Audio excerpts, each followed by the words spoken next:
Hi guys, Kaza here. Welcome back. We're back with Destiny's Princess with Kotaro Fuma. We are in ending two. Just four, but two. And we're gonna see. We're gonna have a regular, and then of course the epilogue in this one as well. Let me know which ones you like, ending one or ending two, because so far not too into ending one, but let's see how ending two turns out and see if this one becomes my favorite instead. All right, let's see. Buried dreams. Let's go then, guys. Okay, I'll go with you.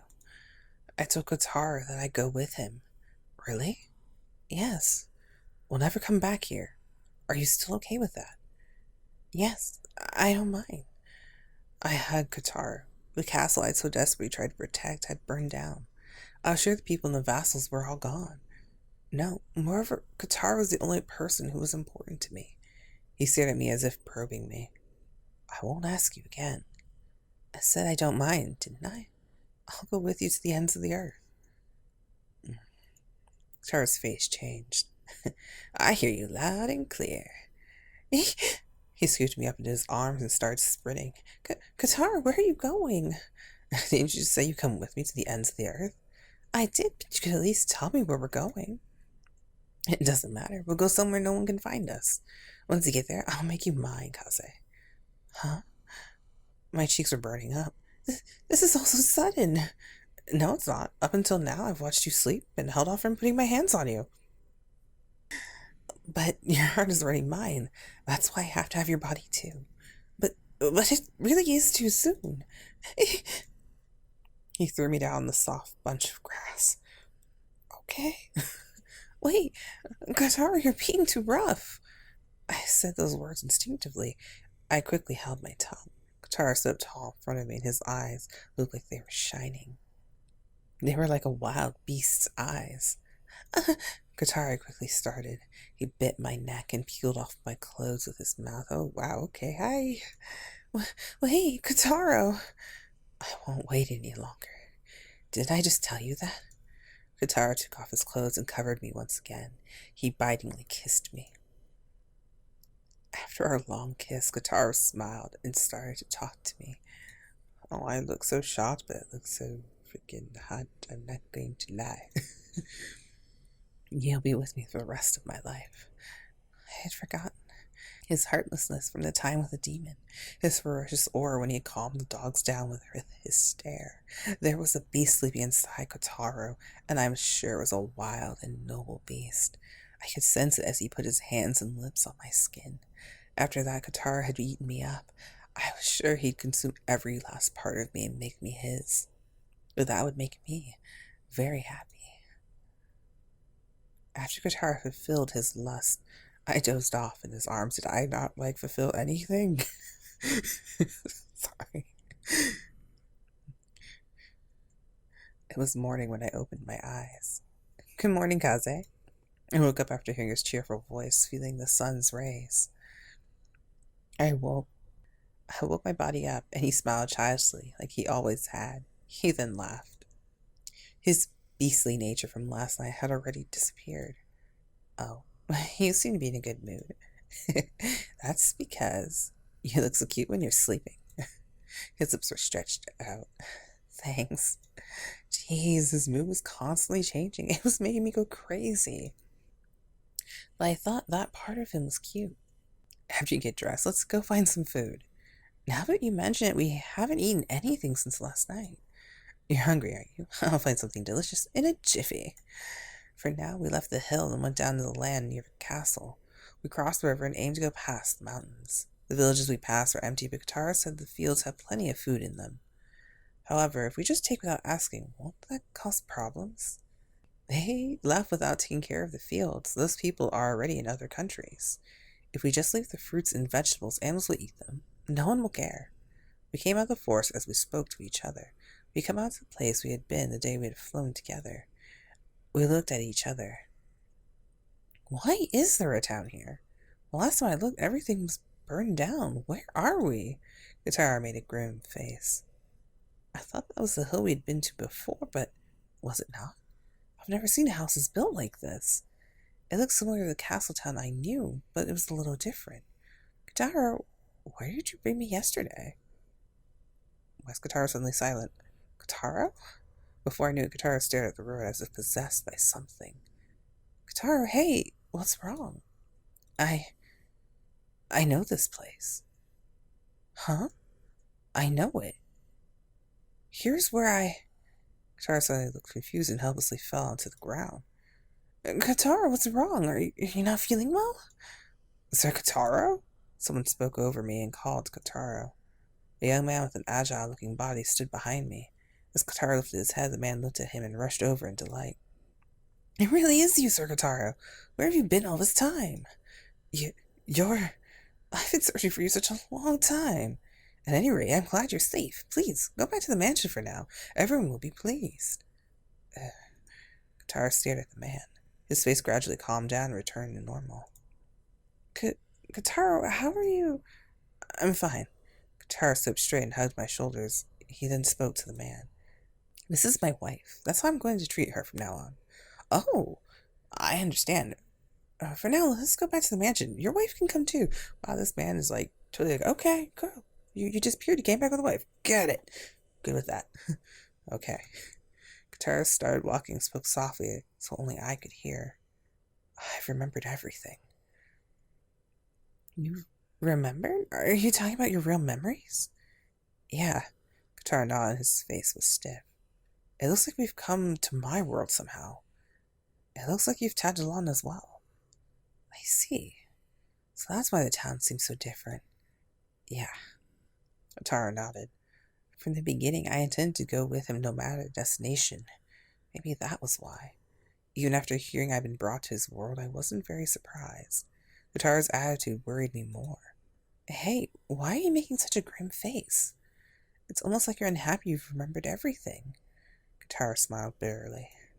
Is that how I look? Yes. I see. In any case, I'll talk to you once we get there. This is odd. And then Kotaro told me the surprising truth. A thief? Yeah. My employer's household was demolished, so I've been living as a thief. In a room in the small mansion, Kotaro had a rough smile on. So that's how it was. I remember the truth and finally understand your feelings. Huh? I have had a number of men I had to take care of. I can't leave them behind and abandon them. We have to save our adventures to exploring unknown lands for later. There's a sorrow in his bitter smile, and there's a sorrow in his wild eyes. His current behavior and how he acted when he had tortured the demon were connected somehow. Princess, what's wrong? Huh? I can arrange for someone to take you in. You probably won't live a life of luxury, but you'll live an honest life. If you stay by my side, you'll become a bandit's wife. I smiled bitterly and shook my head. Don't say something stupid like that. I told you I'd go with you to the ends of the earth. I got close to him. I won't be a bandit's wife. I'll be your wife, Kotaro. That's all I'll be. Kaze. We kissed each other. This is the path I had chosen. From now on, I'd live in an unknown world together with Kotaro. Alrighty then. Okay. I have no issue with that, I guess. Okay, so we're on the epilogue part. I wonder how I assimilated here in this new world. Reckoning day, reckoning night. Onward. Several months had passed. Kotaro acted as the thieves' boss. They mainly aimed for the men who destroyed their employer. Sometimes when I thought the house was empty, he'd come back holding a mountain of treasure. Kaze, I'm back. Here's a present for you. He threw a beautiful fabric at me and I smiled faintly. Thanks, Kotaro. It's very pretty. Explains his notion for jewels and everything. But more than any of those treasures, I like the gemstones he picked up for me. I'm sure Kotaro felt the same. He just didn't say it. We were alone late at night, wearing fancy clothes and staring at the moon. I talked to him solemnly. Hey, Kotaro? You're not going to search for those pretty gemstones anymore? For now. Kotaro then continued speaking in a joking manner. It's fine, because as far as I know, I already have the prettiest thing by my side. But I actually knew the truth. Beyond his talkative exterior was a lonely interior. He was longing for freedom. Things continued like that until one day, Kotaro hadn't returned for a while. I was worried, and after a few days, a notice had arrived. Uh-oh. Kotaro's subordinates had been arrested by the shogunate. Kaze, please run away with us. The shogunate will surely come here as well. Kotaro's subordinate bowed his head, but I shook mine. No, I'll wait for Kotaro. But Kotaro might already be... He had a difficult speaking and averted his eyes, and I smiled at him. Even if that's true, I'll still wait here. I said I'd follow him anywhere. I would only go with him. That was why I'd wait forever until he returned. Finally, the subordinate that kept fearing for my safety had left. I continued to sit alone. I thought about a copious amount of things in that time. I fled without checking to see if my countrymen were safe or not. Maybe I was being punished for my actions back then. Before I knew it, my body had become weak and I couldn't even sit, and fell onto the floor. Kotaro! My hoarse voice escaped my lips, and my vision suddenly became dark. Suddenly, the sound of a flute? It really was the sound of a flute. There was no mistake about it. It was Kotaro playing the flute. Kotaro! I got up and slowly my body felt very light. It felt like I had gotten rid of my kimono when I stood up. I left outside as if flying into space. Kotaro! Kotaro was standing with the huge moon behind him. He smiled broadly when he looked at me. It was a smile he hadn't shown for a long time. Kotaro, you've come back. Yeah, sorry to keep you waiting. Is everything okay now? Yeah, it is. There's been a lot of trouble, but everything's over now. Kotaro smiled and held his hand out to me. Let's go, Kaze. Let's go search for pretty things. Okay. I always zoomed in. Oh, there's my hand. I have a hand. I took his hand with a momentous force. We were finally going beyond that river, over the mountains to an unknown world. Just the two of us to the ends of the earth, forever and ever.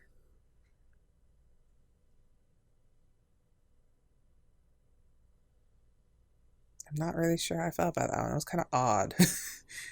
Okay, recap. Recap on that one's like, I love the sexy time scene. That was pretty hot for me anyway.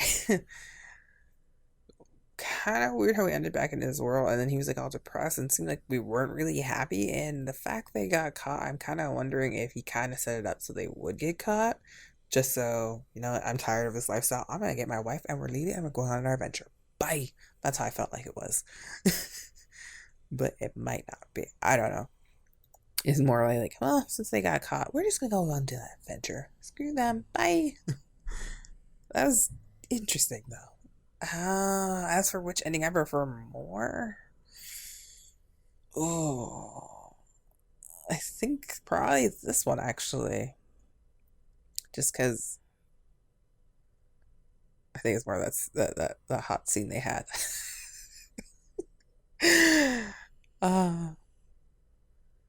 Oh, and then we actually got to see them go off on their journey a little. Well, start their journey. So I like that. Anyway, I'll see you guys in the extras. We'll be doing the sequel with Dates There, and of course the gallery. I'll see you guys later. Bye. Kaze out.